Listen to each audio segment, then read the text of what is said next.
Goedenavond. Welkom bij weer een nieuwe Gente Mágica. Gente Mágica ben ik een aantal weken geleden mee begonnen. Waarbij ik in gesprek ga met mensen die een heel mooi en inspirerend verhaal te vertellen hebben. En die de passie voor Latijns-Amerika met mij delen. En vandaag hebben we iets moois op het programma staan. Zoals iedere week, maar vandaag ben ik extra excited om het zo maar te zeggen, want toen ik over Zuid-Amerika of Latijns-Amerika te horen kreeg dat ik mee bezig was en mijn idee om daar naartoe te gaan, en dan praat ik over ruim 20 jaar geleden. Toen was de Maya-cultuur altijd al iets voor mij van, ja weet je, dat is iets magisch, daar gebeurt iets. Dat is in het regenwoud en hoe zit dat nou precies? Een hoogontwikkelde beschaving waar eigenlijk heel weinig mensen nog iets van af weten.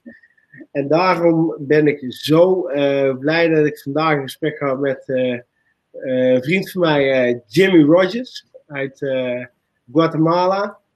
Jimmy en ik komen elkaar heel veel tegen in Latijns-Amerika, ook als we op beurzen komen en we kletsen altijd. En Jimmy kwam, vorig jaar kwam hij met een heel fantastisch verhaal van zijn vriend Francisco Estrada Belli, archeoloog bij Holmul, een Maya-site, diep in het regenwoud in het noorden van Guatemala op de grens met Belize. En de laatste paar jaar is er heel veel gebeurd op het gebied van die Maya-cultuur en wat we daarbij ontdekt hebben. Dus daar wil ik eigenlijk vandaag mee over gaan praten. En ik ben heel blij dat deze twee mannen de tijd hebben gevonden om daarmee met mij over te praten. Vanaf dit moment ga ik over in het Engels. Want that's a bit easier for you, right? To talk in English, Jimmy. Jimmy. Totally. Last year, we know each other for many years, and we always have so much fun if we meet each other somewhere in Latin America. And then we had remote seats. Remote is some kind of a fair, which every year is in another place. Last year it was in Colombia, and then we had like remote seats, and there who wanted to could tell his unique story. And the story you told me was fascinating. You told me about the archaeological site Holmul. Just to tell you, for me as a child, the Maya culture has been something amazing. When I first came to Latin America, it was Guatemala. I went to Tikal, and it was amazing, and there's so much to tell about them. But that was 20 years ago, and there is so much to discover still, and since that period, there's so much discovered. So tell me a bit about the story you told me then. Well, really, my background goes way back in the travel industry. That's why I've met with Johan years back. I was basically born from a family of tourism, so that was kind of like my passion. Going through school, going through my college years, I was always working in tourism. I met with all the head honchos of the travel industry in Guatemala. Then I started going out a lot. So that's where my passion came for travel. And then my other passion is the Mayas, the Maya history that we have. The heart of the Mayan world is in Guatemala, and especially with my good buddy Francisco, to hear his story is amazing as well. How he started off, when he could probably tell you the story if he has time, in Tikal when he was 7 years old. That's how he found his passion, and there you go. That's what he's doing. but yeah, the first time I went with Francisco to Holmul, I had been to Tikal, to Ceibal, to Aguateca, Huaxactún, Sunantunich, Yaksha. I've been to so many Maya sites. They're all amazing. It's Tikal is one of the most amazing ones. I've been to Mirador as well. But when I got onto that helicopter and went with Francisco, he had always told me about his site, Holmul, but the only way to get there is by helicopter. So I finally said, okay, let's go. And getting into that helicopter, you're flying through this virgin jungle, and it's just amazing when you're flying there. And then the pilot of the helicopter says, okay, we start to go down. We start to go down, and you don't know where you're going to land. And it's just this little hole where you land. And then Francisco takes you to the first site where he did his first discovery of the, and correct me, Francisco, later on, I know my facts are not as archaeological, but he found the longest and the highest Maya frieze out of the whole Mayan Empire. And it's fully intact. You can even find the colors still to it. And going into that, because you're going into, you just see a mound of dirt and trees around this. And you go into this door where he's the only one that has the special key to get in. And I felt like it was an Indiana Jones movie. I'm going in, and if you slip, you can fall into a hole. And he's there talking how he discovered this. And then they kept digging down, and they found more inscriptions of what was going on. That was crazy. And then he sticks us into the second one. And they're totally different. I think Francisco can kind of separate and explain more archaeological wise what the difference is, but that's something we're going to do later on, so no worries. Yeah. But I was awed by seeing this, and then he took us around the whole park. He took us to this Mirador point where you're standing on top of one of the ruins as well, and basically when you're standing on that Mirador, you can look over, and it's basically Belize on the other side, because Holmul is really, some maps, they don't even depict Holmul because it's not even on the map. But it was an amazing experience. I shared with Johan about 200 photos of that experience and videos, because it was, when you go to my site, you'll take just 20 pictures, but you had to document all this. It was amazing. And then having Francisco also, who's a good buddy, and that knows how to take that level of archaeological down to the average Joe and explaining that it was crazy. It was a crazy experience, and that's what I experienced, what I mentioned to Johan in that time. That's basically what if I'm going to interrupt, it's like that's I know this site, and always it gave me like Indiana Jones feeling, and it always gave me also a feeling that there was so much more to discover, and basically that's what's happening now. So it's time, I guess, to introduce Francisco. Francisco, welcome in the show as well, and yeah. Just to make sure, how did you become like an archaeologist?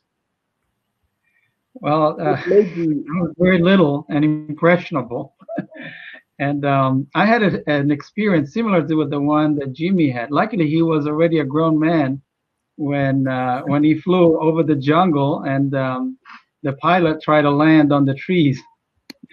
I was 7, however, so I was forever fascinated by that experience, and I decided to become an archaeologist. And it was when we visited Tikal that was my forming experience a long time ago. And I never wanted to do anything else in life other than being an archaeologist. Well, of course, other things as well, but in terms of a job. That was my mission. You as a 7-year-old child, you went to Tikal, which was amazing, and with a good guide. It was like really impressive.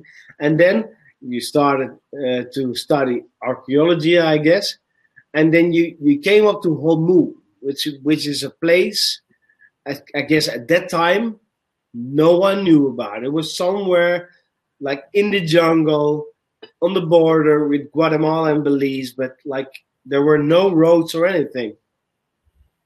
Yes, it was fairly unknown to non-archaeologists, but it was one of the first Maya cities that to be investigated. Well, now it's 110 years ago, and the archaeologist had died right after he came back from that expedition, and so he left a lot of his work unpublished. But the little bit that was known was very impressive, and he showed that Holmul was a very ancient city. And so that's why I got interested in it, and I wanted to find it again and to start investigating it. So I went there in 2000. Well, actually, I went there in the 1990s as a student. My professor, Norman Hammond, who lives in England, in Cambridge now, told me, well, you should pick a site in Guatemala that you want to investigate. There's one here in this area that might be very interesting. So I went to look at it, and it was so big and so remote that I thought would not be wise for me to study as a student. So I waited a few more years. I finished my dissertation on something else. And as soon as I finished, I applied for funding. And luckily, I was awarded some funds from National Geographic. And they've been with me ever since in this adventure. And it's been great. In 20 years, we uncovered lots of important things about the city. When we started, we didn't know how it fit in the general scheme of Maya kingdoms. Even though to me it looked very big, there were no inscriptions, so most people believe that it wasn't one of the important kingdoms in Maya history for that reason. And then within the first year, we started finding inscriptions. And we found evidence that not only there was a dynasty, but it had started at the same time as Tikal was being taken over by Teotihuacan, basically this big city in Mexico City, basically in the classic period. And it was a very controversial, still is very controversial part of Maya history. We don't know exactly what happened there, but there was an interaction. There was an interaction, but how? It wasn't very clear. Yeah, at the time, in 2000, actually, is when David Stewart, one of the most, expert epigraphers in our field, was able to publish some inscriptions that detail how the Maya were really conquered by Teotihuacanos. They had traveled 1,000 kilometers from Mexico City and probably conquered many other places along the way over the years, but eventually in the year 378, as it would appear from my inscriptions, they conquered Tikal. And the evidence that I found was quite important because it showed that within a year they had conquered Holmul and they had established a dynasty there. And so we found out this in the second field season. And so that really gave me a lot of encouragement to continue investigating and for all the resources I could find to investigate not only Holmul, but some of the other smaller sites around it.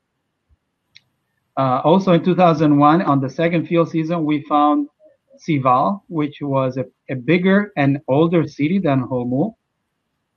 It was actually the capital of this region in the pre-classic period, contemporary with Mirador, which was one of the largest kingdoms in the Maya lowlands before Tikal even existed. Francisco, just to interrupt you for a while, just for people who don't know exactly what is the Maya kingdom and what happened, Jimmy, maybe you can explain, because now, if we are right, we like in like 10, 15 years ago, we thought there were like 1 million or 2 million people living in this in the Guatemala in the Maya culture, but now we think with, for example, with LiDAR, and we're going to explain later on what it is. We think that it's going to the population, that the cities are 10 times bigger than was estimated before. Jimmy, what I would like to know, just to have a brief description, what is it like now? Because I think it's vast jungle. See, right now the whole jungle, it's a virgin jungle. You know, it's crazy. The Maya sites are still pretty much the same. There's been work going on certain Mayan sites, but the amount of work now that, let's say, people like Francisco have with all these new findings with the LiDAR, it just opened up a huge book. It just because from what the way I think of it and the way I believe it is that everybody had it like down cold. Okay, Tikal is this way, Holmul is this way, and Mirador is this way. But with all the LiDAR findings, they found that they have so much more to discover, so much more. What I want to know, like Jimmy, is that, and that maybe it's hard to understand for people who haven't been there. It's that it's like a vast jungle. It's a vast jungle, and in this place, 10 to maybe 20 million people live there, had complex society. That's right, no? Correct. So yeah, these huge cities were populated, and now it's just complete jungle. Yeah. Just certain, let's say Tikal, I think, has only like 10-15% of what all of Tikal is just uncovered. Yeah. So going back to you, Francisco, hey, you started over there, and you were like was top of the icing. It was what you discovered, and then you went ahead, I guess, with that. And that should be so we did. We spent many years, looking everywhere for any evidence about the early history of the Maya people. So I was interested in the preclassic period, which goes from about 1000 BC to about the time of Christ. It actually ends 200 years after the beginning of the Christian year, so 200 AD.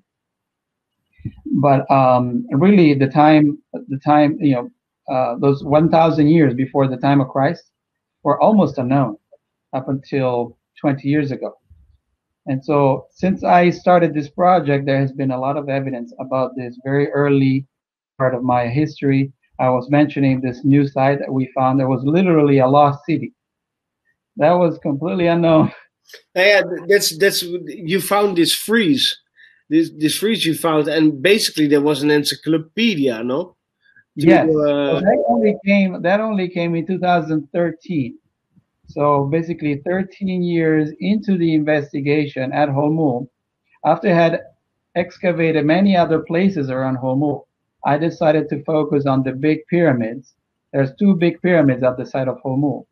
And I had left them alone because I wanted to get really information about, more background information about the site. I know the pyramids typically are temples dedicated to the gods and to the kings of the site. But I wanted to get information from the bottom up. So finally, I had all the background information, and I focused on the big pyramids. And I found this amazing building completely preserved inside a newer one that had built, over time on top of it. And that was perfectly preserved and beautifully decorated with this painted carving. We call it a frieze because it decorated the roof area all around the building. And like what I understood is that, for example, in Tikal, what we know now is like the classic period. we have, for example, El Mirador, which is the pre-classic period, where basically Holmul was like a longer period. It was like started from the pre-classic, from 900 before Christ until 900 after Christ. So this frieze, was it like an encyclopedia telling the history from the pre-classic until the classic? It was like an encyclopedia, because it opened up a window for us into the history of Holmul, that in this case is tied to the classic period dynasty. It doesn't really tell us much about what happened before the classic period, but we know that from the other investigations that we had done, and from the discovering other things at Sival, for example. So the frieze tell us that there was a dynasty at Holmul that was tied to this episode in which Teotihuacan came into the Maya lowlands and focused on Tikal, and then established a number of other dynasties that were friends or allies. And then it tells us the names of the kings that descended from that founding moment.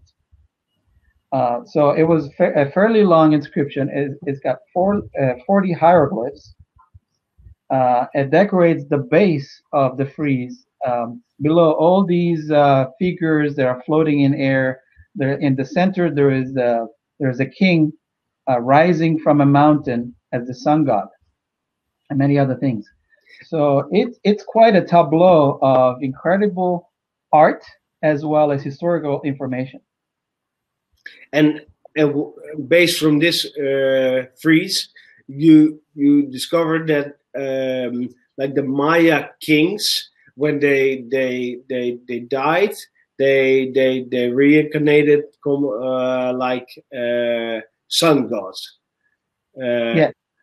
And within like underneath the frieze, you had like a line which told the story about like 5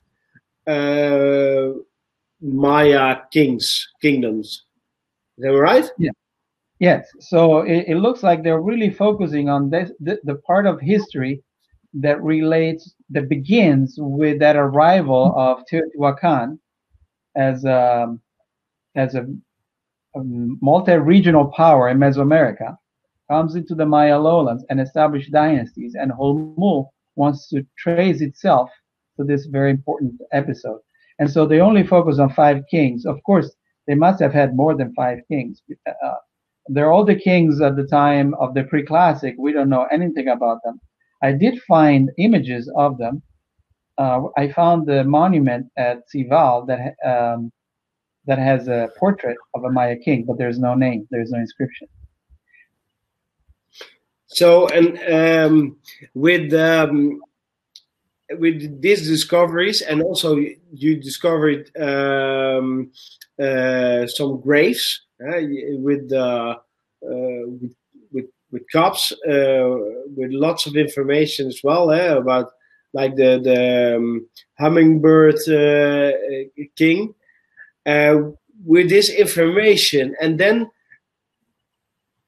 you already had an idea about how this Maya kingdom, how it was, but it's really complex. And then a few years ago, they came up with LiDAR. Maybe you can explain a bit what it is and what it did for you as an archaeologist for investigating the Maya culture.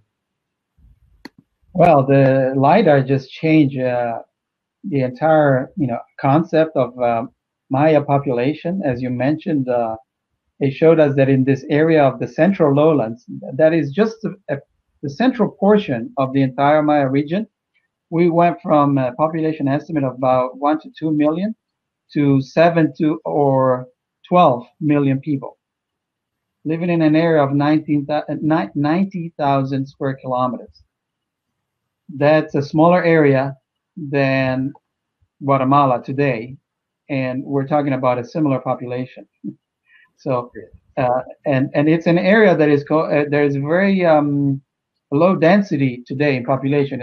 Like Jimmy was saying, it's completely occupied by tropical forest. Most of it is protected. Some of it, unfortunately, is not protected and has been deforested and turned into plantations of different kind. But so most of the Maya sites yet to be discovered are still located in this protected forest that is still unexplored in terms of archaeology. And so this new technology came about called LiDAR that it's based on laser pulses emitted from an airplane that can they're so tiny they can pass through the leaves, and so whereas you get a map of everything that it encounters before it hits the ground, once it hits the ground you can separate those measurements and just get a surface map of what's on the ground. And so with that we can see all the Maya houses that are hiding under the trees. Houses and plazas and pyramids, they show up very clearly.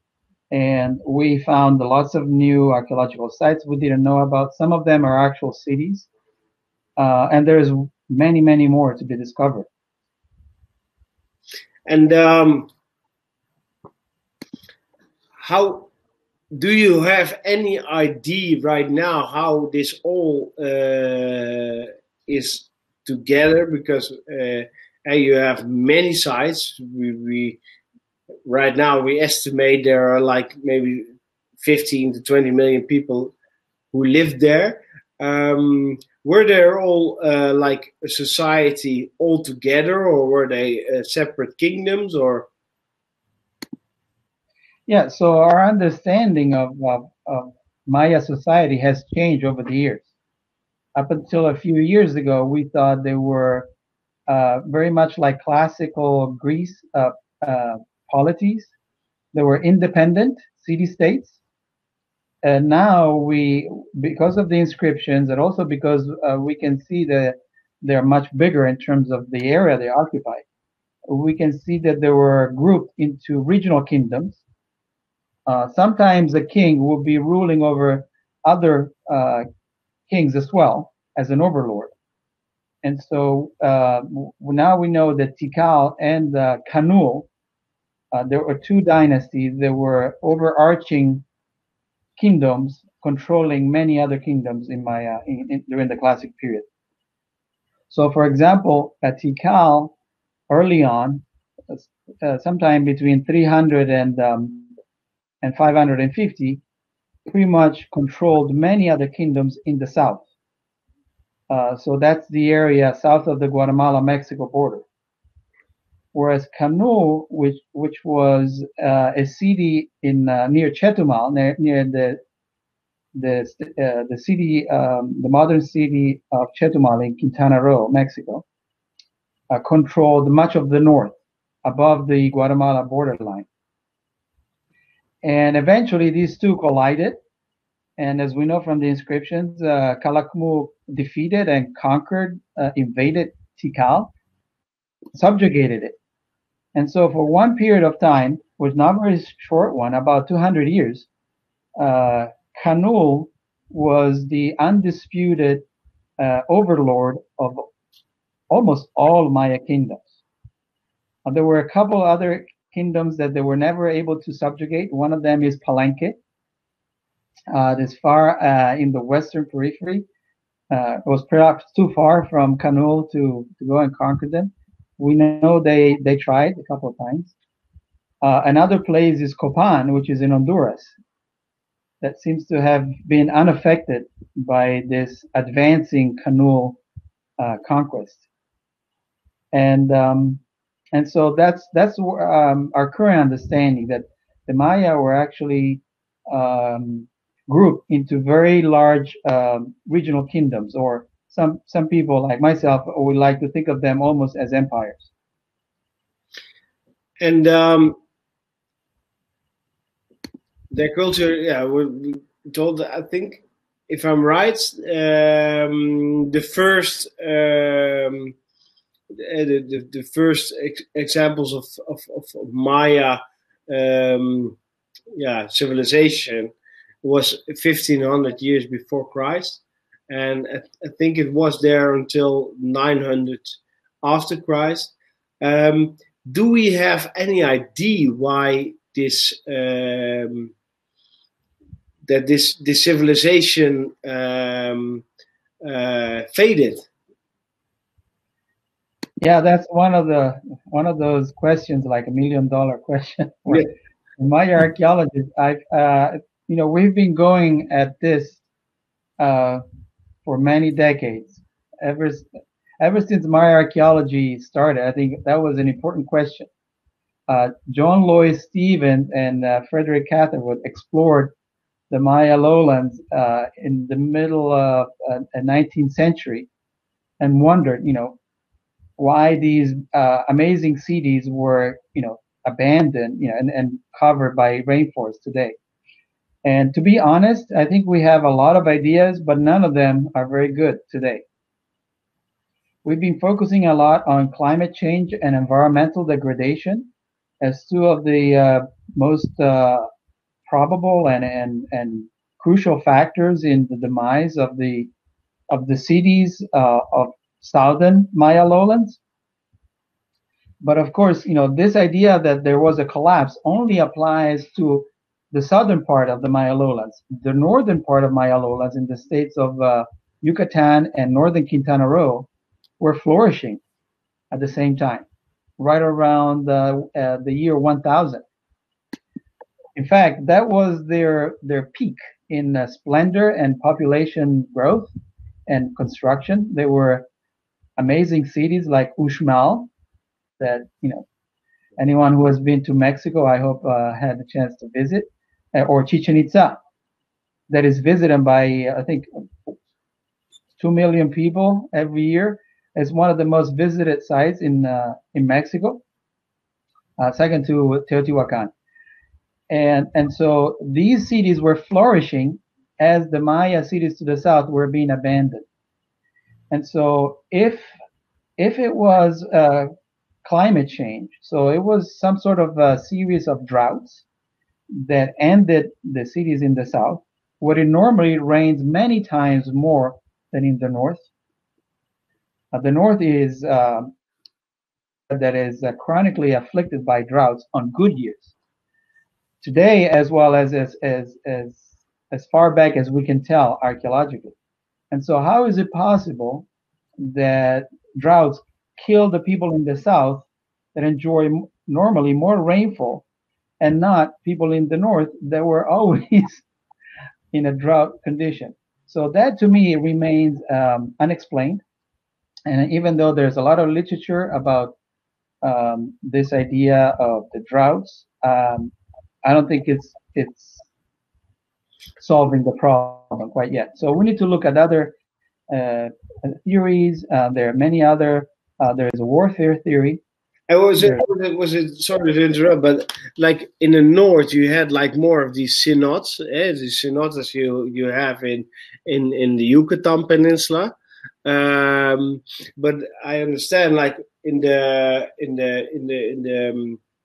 Petén area, so in the jungle area, it was jungle, so there was rainforest, so there was a lot of water. But finding water for drinking water was quite difficult, and I understood from, for example, El Mirador, they found some swamps which could have been the source of offering them the drinking water, but that dried up because they made all these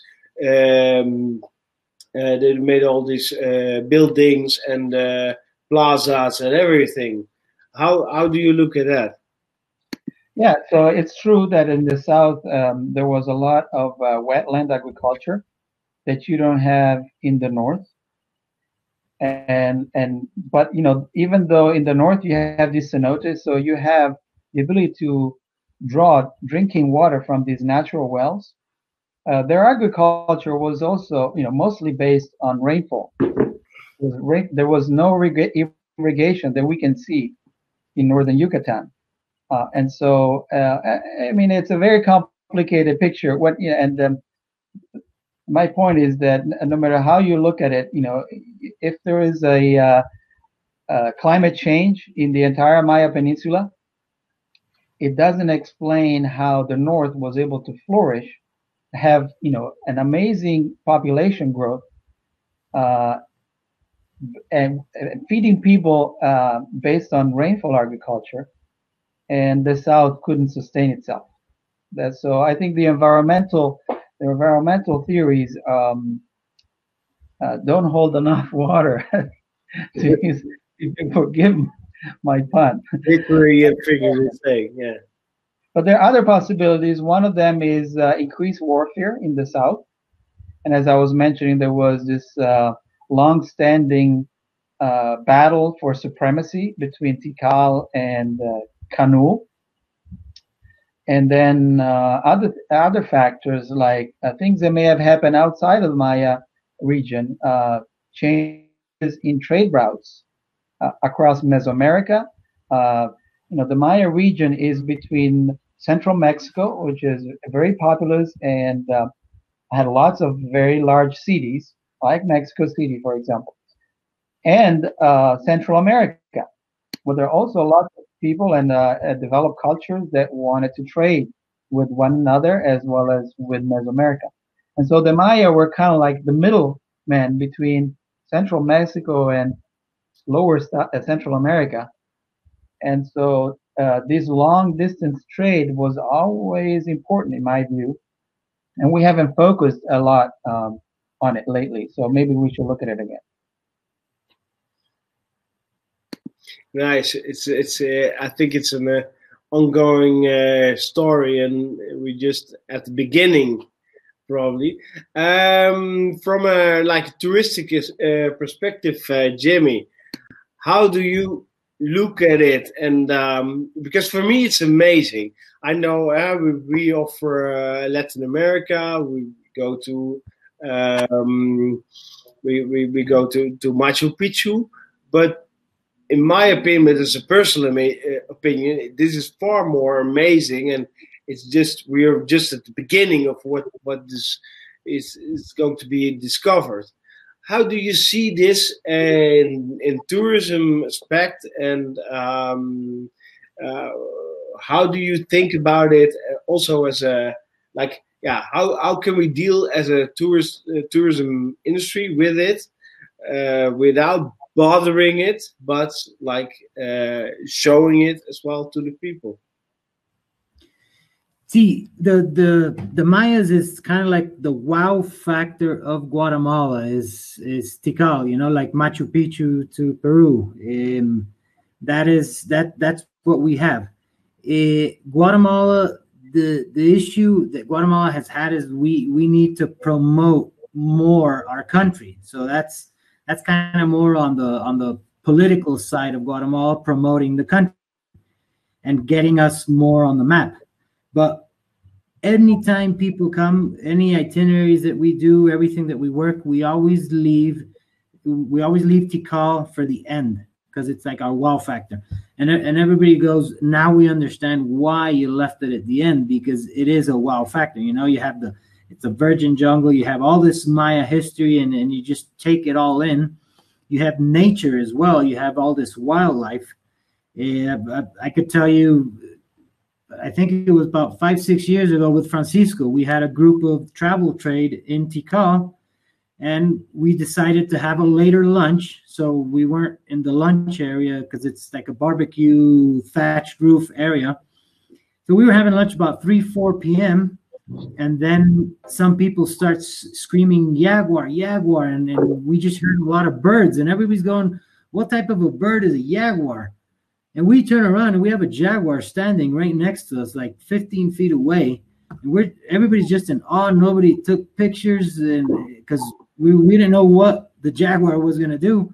Jaguar just turns around and walks away. So you find those travel when you go to these amazing places, and yes, we don't want to disrupt them as well, and that's why we have like remote sites like Holmul that Francisco has, that it's hard to get, and it's a very, I like to call it bragging rights when you go there. You know, you go back to your home and you say, look, I was with Francisco in Holmul.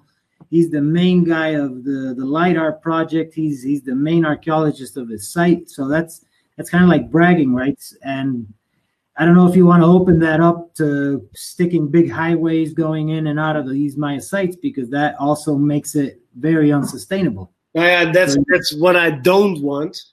Yeah. You know me, Jimmy. That's all in agreement there. We want to stick to that kind of like balance, you know. It's because if we had the amount of tourism that goes to, let's say, Machu Picchu coming into Tikal, I don't know if we could really sustain it, because we got to have that balance of the sustainability. But Guatemala is on the map. We're so close to everything. We have perfect weather. You know, we're right above the equator. We're known to be the land of the eternal spring. You can travel here 365 days a year. It's a very travel industry. What I was thinking, Jimmy, is like in terms of because I don't want people who go there on flip-flops and think, okay, I've seen Chichen Itza, I want to go to the beach. Now I got Tikal or Holmul, and then I go back to the beach or something. That's not what we want. No. When I was in Mexico City, you have this really beautiful museum of anthropological. I don't know if you know it. But would that not be something for like Guatemala to have these kind of things to show how this culture is, and so that you have people who are really interested to go over there in the best possible way, in that kind of sense that I would try to do this.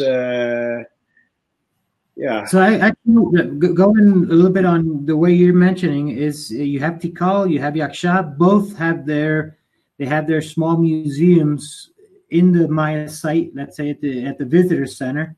And then in Guatemala City, we do have a really good museum. And I've been there tons of times. I know Francisco probably. It's the Museo de Arqueología and Etnología.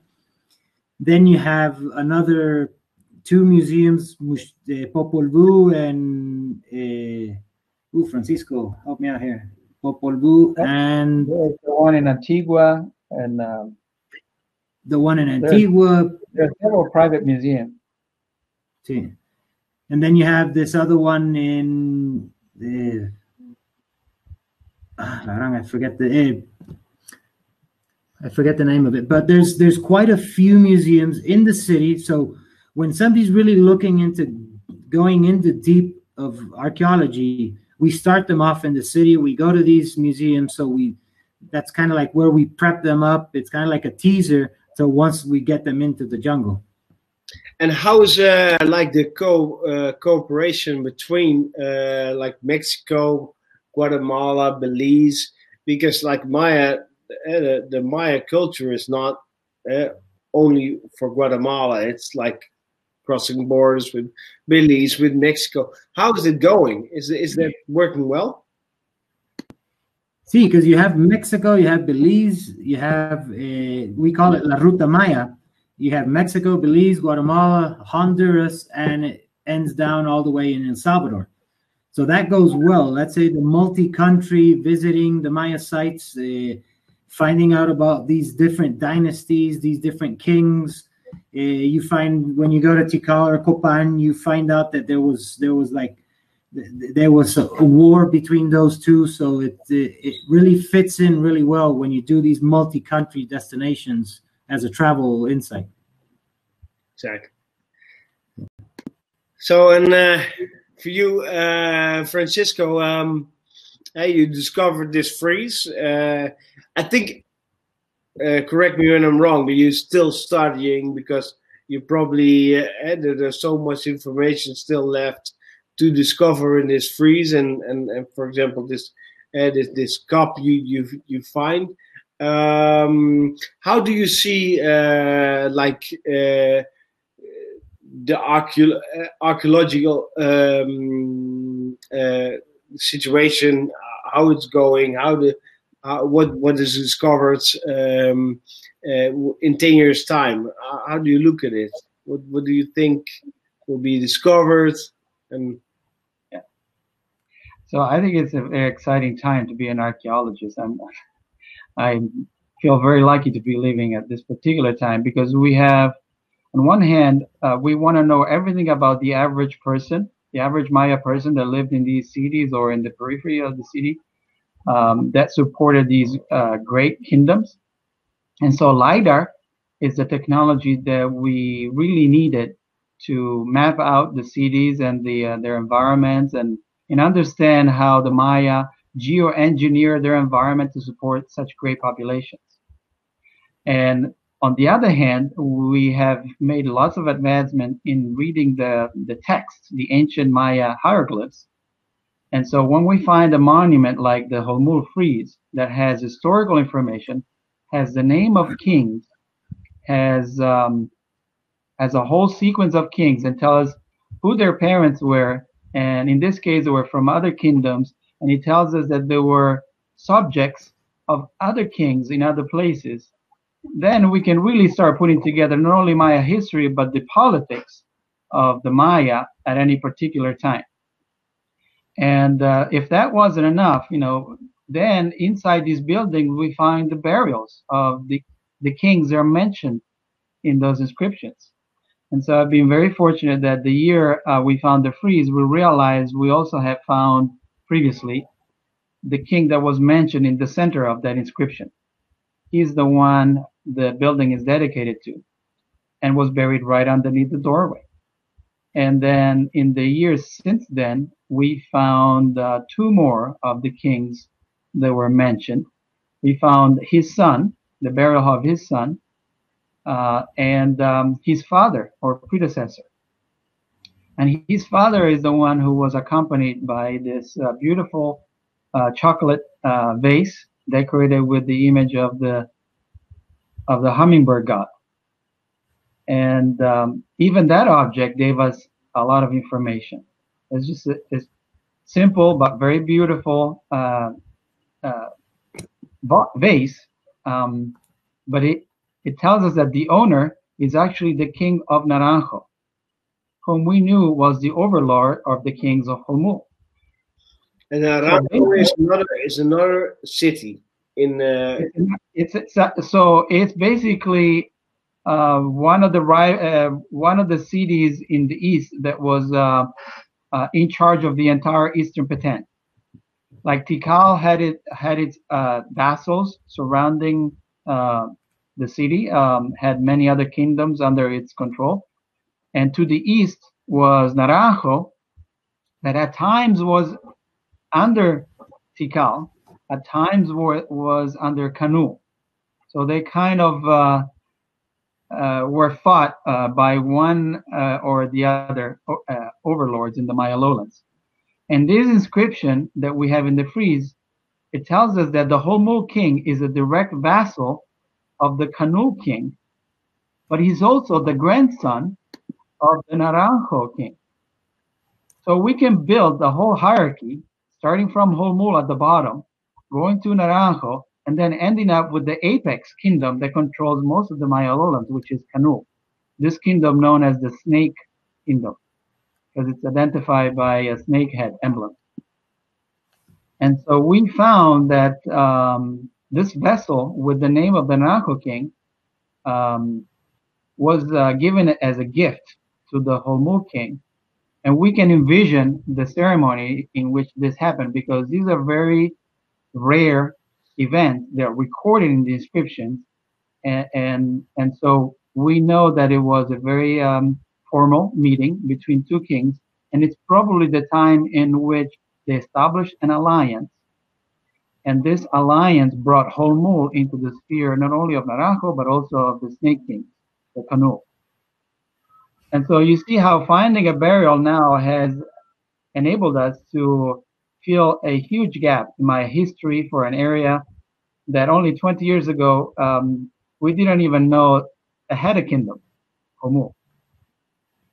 Yeah, that's exciting, and yeah, you probably, for your feeling, you just started like 20 years ago, but you feel that you are just at the beginning, probably.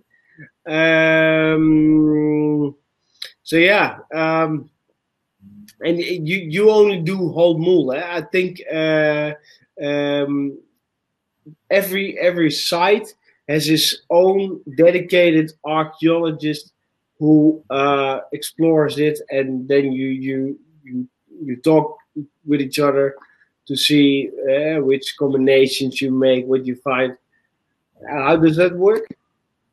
Well, there's only about 7 archaeologists working in the in the whole of northern Peten, in this area of 20,000 square kilometers of protected forest, and there's only like 7 archaeological projects, and there are dozens other sites that are sitting there waiting for archaeologists to go and investigate them. And unfortunately, they're being destroyed. Some of them. Some of them are well protected because they are part of this area that is given in concession to local communities. But the areas further to the west are under attack by forest fires, invasions of the national parks. It's part of also the international drug traffic. So it's a little more challenging to work there. But a lot of the times when there's an archaeological project, the drug traffickers go somewhere else because they don't want to be seen. So I would encourage young archaeologists to go and choose a site to investigate in this area or any area. And how in this view is Pacunam? Because Pacunam is a Guatemalan organization who did with National Geographic to do the LIDAR project, or how is it? So the LIDAR project started as a scientific investigation. It was funded by Pacunam, and it was a consortium of a dozen archaeologists and their project, each working at a different site. And then once the study was close to be finished, National Geographic created this documentary that has been going around for some time now. It has had quite an impact on lots of people that realize that this technology is really changing archaeology in this part of the world and our understanding of the Maya civilization. Yeah, because it actually is a technique that already existed in the 60s with NASA, but they started with Angkor Wat in Cambodia, if I'm right, and then Pacunam, they got it to Central America. Just for me to have an idea, Pacunam, what's their main objective? So Pacunam is a foundation that does charitable work and is focused on the supporting investigation and the development of the archaeological sites that are still unknown as resources for tourism or for cultural heritage management. So there are vast areas of this region that are unexplored. And right now, they're focusing on a number of projects, and hopefully in the future there'll be more. But there's so much work to be done, and they're basically complementing the government in this case because the government doesn't have the resources to support archaeology. And so it's private foundations like Pacunam that have the funding to promote not only archaeological investigation, but also restoring the sites to a point in which they can be visited by tourists. And so I think one of the great things they did was this LiDAR initiative, because they forced a number of archaeologists who wanted the LiDAR all for themselves to work together as a consortium.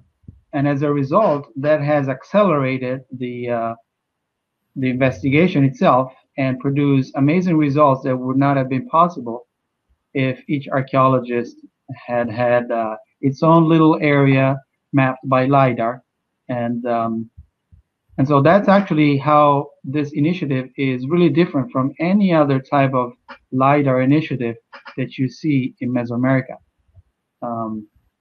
It has grouped so many archaeologists, and it has a coverage that is many times bigger than any other effort that had been done previously. And just to have an idea, this is mostly probably the most difficult question. Where do you think you stand right now in this whole process of discovering the culture of the Mayas? Well, I am projected to investigate a new site to the north of Holmul. I already started last year with the preliminary expedition. It's called Xochquitam, and I am working my way to the north towards the Mexican border, investigating this relationship between the Maya of the south and this great kingdom of the north, the Snake Kingdom, that appears to have controlled almost all of them. And so we think there is a route, there is almost like an ancient highway that runs north-south between Sibanche, the capital of the Snake Kingdom, and places like Holmul and Naranjo that are much further to the south. So I'm looking forward to exploring all the sites along that route. That's great, and yeah, probably with LiDAR it helps you a lot. Yes. We have been talking almost for an hour now, and I probably can continue for another hour, if not more. I'm really happy to talk about this. Hopefully, we can come back to like on a later date to discuss more about it, because it's really fascinating. At least I find it fascinating. Thank you very much, Francisco. Jimmy, thank you also, because it was a great story and you got me into it. Is there something, what can we do? If people want to know more about it, if they want to visit it, how are we going to do it? Can you tell me a bit more? Well, basically, I'd like to add as well that Guatemala has two amazing things. That you have the ancient Maya history, and then you still have the live Maya history. You know, down in the highlands area, 60% of our population, 17 million is our population, 60% of it is still Maya indigenous. So we still have those Maya indigenous that are still living. These are the ancestors of the Mayas, but you still have them. So you have the highlands area where you visit the live Maya culture, and then you got the lowlands that Francisco mentions up in the Petén area where you visit the ancient Maya history. So basically, to get down here is through you, Johan. You know, it's you're the expert in your part of town to come down and visit Guatemala. No, that's true, Jimmy. Appreciate it, but that's true. People have to come over here because it's a great country. It's a nice culture, and that's how I felt when I entered Guatemala for the first time. Like it's an amazing place with lots to discover. So I'm really excited with the story. Thank you both. I'm now going to continue in Dutch for a minute, but I thank you very much, and hopefully to see you soon again. Pronto. Thank you, Johan. It was a pleasure. Dankjewel allemaal voor het kijken. Hopelijk hebben jullie het leuk gevonden. We hebben een tipje willen opleggen van het slaan van de Maya-cultuur. Echt iets wat me super fascineert. En waar we echt nog maar aan het begin staan van wat er allemaal te ontdekken is. Uiteraard kunnen we je daarbij helpen als je daar meer van wil zien. Want dan gaan we gewoon in contact brengen met bijvoorbeeld Francisco of met Jimmy om deze bijzondere cultuur te leren kennen. Volgende week ben ik weer bij jullie terug met een nieuwe aflevering van Gente Mágica. Wie dat gaat zijn, dat is nog een verrassing. Maar daar kom ik later nog wel terug via de social media. Dank jullie wel voor het kijken. En tot de volgende keer. Tot ziens.